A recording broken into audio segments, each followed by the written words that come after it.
The moment those words slipped from her glossy lips, "We got married yesterday," my world tilted.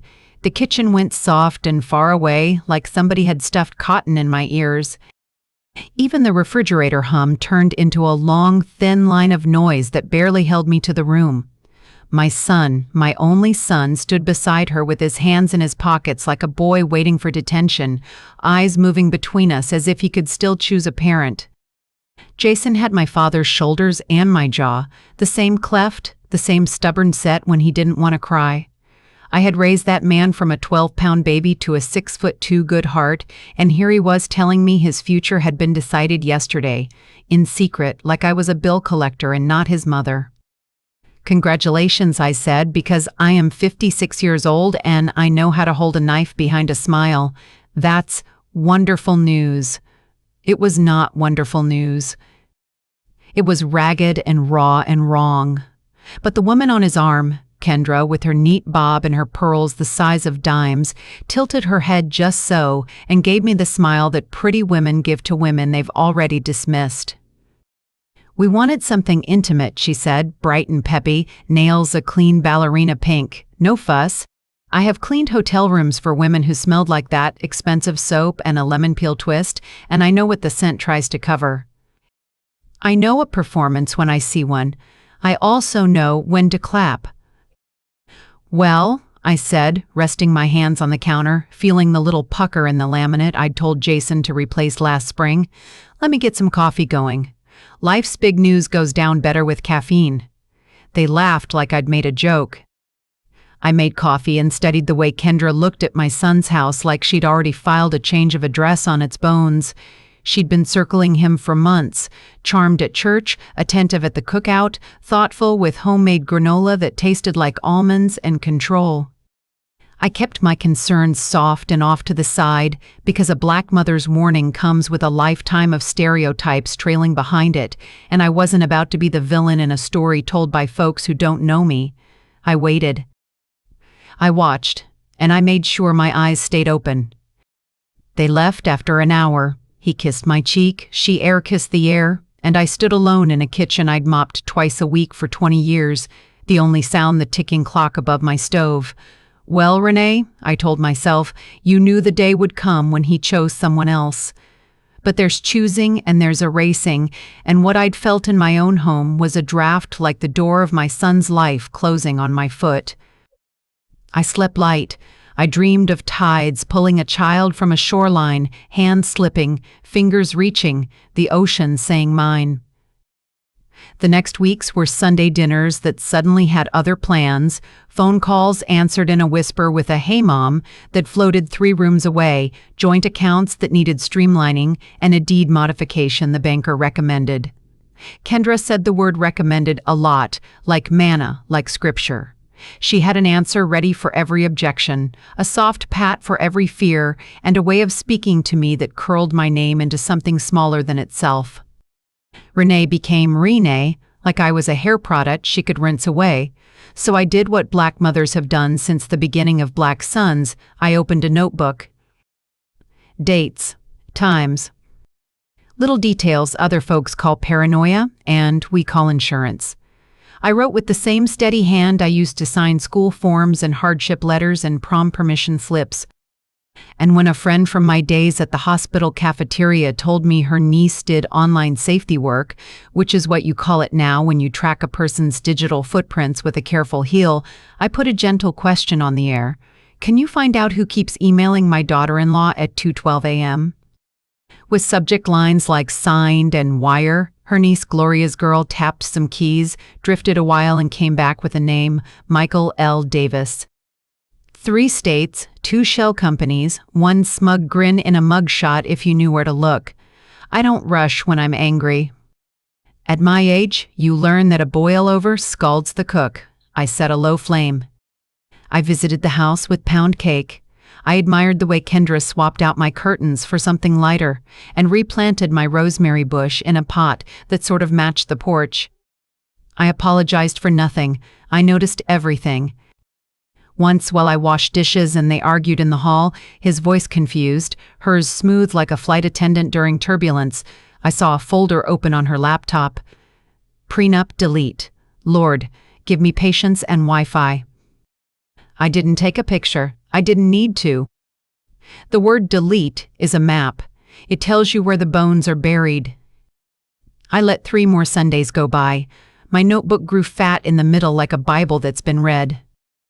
Then the draft in my son's life sharpened into a wind. His card declined at the mechanic. A client he'd nurtured since grad school ghosted him. Kendra suggested that renting made more sense. My jaw ached from sleeping with my teeth together. I kissed it with ibuprofen and made an appointment with a lawyer I trust. Miss Lambert, hard as a church bench, kind as the usher who sees your feet hurting and slides you a fan. Bring what you have, she said, and I laid my notebook on her desk like an offering. She read, lifted her brows, and tapped the side of her mug. This is something, she said. We'll need more, but this is something. Tell me how to get to more, I said. Slowly, she replied, and in a way that will hold. When the cafe meeting came, it wasn't by accident. I bought the tea. I chose the table. I picked a place where the chairs would scrape loud if somebody tried to stand too fast. Kendra arrived on a scent and a cloud of confidence, white trench coat cinched at a waist that said Pilates and intent. She sat without asking, which told me she still believed she owned all the moments in a room. I slid her a folder. Not everything. Enough. Screenshots that connected to records, that connected to Michael's neat little companies, that connected to transfers out of an account Jason didn't know had been created in his name. You think this scares me, she said, lifting one shoulder, eyes bright and mean. You're quaint. Prison is not quaint, baby, I said. I don't call grown women baby unless I'm done humoring them. It is fluorescent lights and county underwear and your real hair color growing back. She kept her breath even, but her fingers fidgeted with the strap on her purse. It won't stick, she murmured. It will stain, though. For the first time, I watched her look away. She checked her phone, and when she did, she went still. People always have a particular still when bad news finds them. It's different from pretending to be calm. It's that half second where the body says what the mouth won't. Her screen carried a small alert about a man with 3 names and 1 pair of cuffs. Michael, fraud. Morning raid. It was the kind of news that knocks the teeth out of a plan. You, she said, soft and stunned, as if I'd pushed a piano down a flight of stairs. Me, I said. And the part of you that thought I wouldn't. I left her at that table in a spill of tea and a scatter of breath. I do not gloat in public.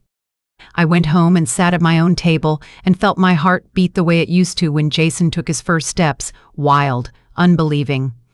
Lightning trailed the sky somewhere off the river, no rain yet, just the theatrical clearing of a throat. But revenge, if you season it right, isn't loud. It's steady. It's the correction of a lie with the weight of the truth. The arrest rattled what needed rattling, but the rest took time. Miss Lambert filed papers with teeth. Gloria's girl found files with dates. Jason came to my house quiet as a pocket, sat at the edge of my couch, and put his head in his hands. She said we were a team, he whispered. I know, I said. She said you didn't like her because you don't like anyone I love. I let that cut land and sit. Do you believe that? I asked him. I wanted to, he said. It made everything easy. Son, I said, and the word tasted like a prayer and a warning at the same time.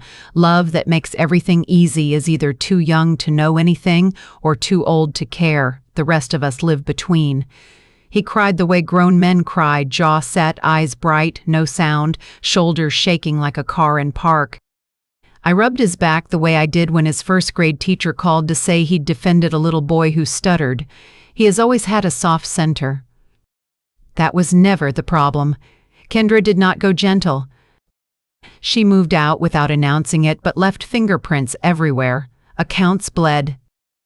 A broker called with a time-sensitive opportunity that sounded like a hole in the ground with a rug over it.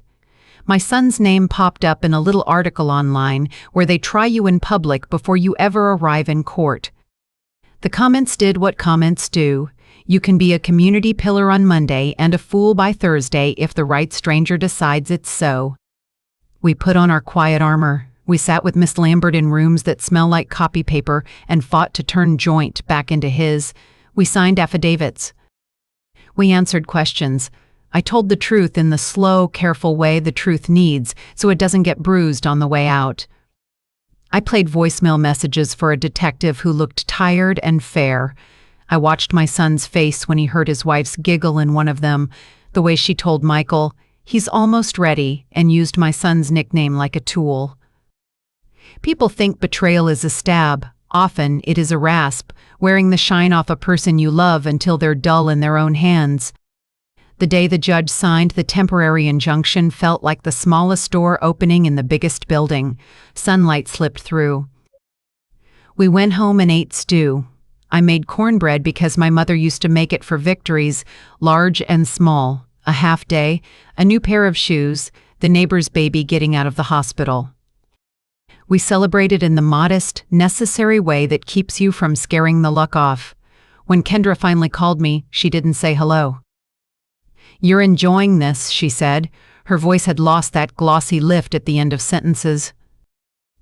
I pictured her somewhere expensive, lights too bright, the kind of silence money buys when it's not working. "No," I said. "But I am insisting on it." "On what?" "On the right thing happening even if you don't want it to." She gave a little laugh, surprised at its own loneliness. "Do you know what it's like to be farmed for usefulness your whole life? To be told your job is to make sure the man in the room feels taller?" "I know what it's like to do a job no one sees," I said, "and I know the difference between care and theft. You weren't feeding him. You were eating." She hung up. I turned the phone face down and breathed. Empathy is not a leash. It can't pull you back into a pit you've climbed out of. I said her name once into my empty living room and let it sit there like lemon in hot water. Then I washed the cup. There was a hearing. Kendra wore navy and sincerity. Her lawyer wore an expensive watch. Michael did not appear. He had other matters. The words pattern and undue influence and fraudulent inducement found their way into the record. My notebook, dog-eared and stubborn, sat like a third witness on the table. The judge's eyes went soft once when Jason talked about how fast everything had happened and how desirable it is to be told you're somebody's answer. We all know something about that. I watched my son tell the truth, not as a weapon, but as a way to come home. When the order came down, assets frozen, title restored pending final resolution, a whisper of the state attorney's interest fine as a thread, the breath I'd been taking in pieces finally knit itself together. Outside the courthouse, the heat rose off the steps, late afternoon bright. A man across the street sold bottled water from a cooler. I bought two and pressed one into my son's hand, cold sweating plastic touching warm trembling fingers. "Thank you," he said. He meant the water. He meant my notebook. He meant the years. He meant the way I did not give up the first time I was made to feel small by someone who mistook my age for an expiration date. We did not dance. We did not boast. We went home and put our paperwork in a drawer and sat on the back stoop while the sky threaded pink through the clouds. He asked me if I ever regretted staying after his father left, the way a person pokes a bruise to see if it still hurts. "No," I said. "I regret what I tolerated from myself along the way, the times I swallowed what should have been spoken." "That's all. What should I have said?" he asked, voice quiet. "Less than you think," I said. And sooner. A week later, I was in the produce aisle squeezing peaches when a woman touched my arm. She was older than me and younger than my mother would have been, with the face of a choir alto who keeps everyone on key. "Are you Miss Renee?" she asked. "I am," I said, bracing myself for neighborly gossip. She nodded, pressed her lips together, and then said, "I'm Kendra's aunt." The words were heavy and simple and came from a person who loved a complicated girl. "Yes, ma'am," I said. "She doesn't have many folk left," the woman said softly. "She was a bright child. Learned quick what people were buying." I pushed the peaches back into the pile, all that softness a little too much to hold. "I'm sorry," I said, and I was. "I hope she finds a way to be good at something that doesn't hurt people." The aunt looked relieved and a little ashamed, like someone exhaling after hiding in a closet during a storm. "Me too," she said. Then, after a pause, "You did right by your boy." I didn't know if I had, not in every moment, but in the ledger we keep in our chest, I'd written all the lines I could write this time, dark ink, no smudges. I smiled. We nodded. We chose cantaloupes and mercy and went on. Months moved the way months do when a household is becoming itself again. My son put a plant by the kitchen window in a ceramic pot he bought at a thrift store, chips along the rim that made it look like something that had survived. We learned which bills had been quietly set to auto-pay in ways we didn't want and changed them back. He called his old client and apologized for disappearing behind an explanation. They gave him a second chance because they remembered the original him. I cooked too much and sent him home with containers. He started coming by on Thursdays with a smile that didn't ask permission first. On a Sunday night in September, a storm finally came. The kind that announces itself with a low drum roll and then takes everything personal, rattling gutters and scolding windows. We unplugged the electronics and lit 3 candles and sat at my table with a deck of cards. When the rain softened into a hush and the rhythm turned like a sleeper rolling over, he said, "I think I have been ashamed that you saved me." "You saved yourself," I said. "I just pointed." He dealt the cards. I watched his hands, long and sure, the same hands that used to grip mine, crossing 79th Street, the same hands that now built things that paid the mortgage. "Can I tell you something?" he asked. Always. I kept thinking about that first day we met her at church when she brought you that little jar of jam and you said, "Thank you, sugar, but I like to taste fruit when fruit is promised." I didn't know what you meant until I did. I laughed, small and relieved. You were always a late bloomer. You still bloom. We played 3 hands. The lights stayed off. The storm held steady like an old friend who falls asleep on your couch and snores. He told me he might start volunteering on Saturdays at the community center again. Basketball clinic, tutoring, maybe both. I told him I wanted to take a quilting class with Miss Ora down the block. We made plans like people who trust their next week. Kendra's case moved where cases move. It found its corridors and its delays. I read what was printed and let what wasn't be.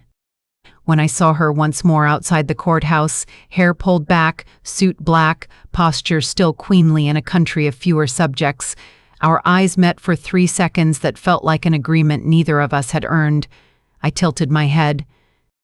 She tilted hers.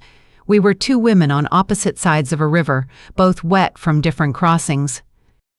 I went home and watered my philodendron and watched it take to its new trellis. The days got shorter. The air found that thin, honest chill that makes soup taste more like itself.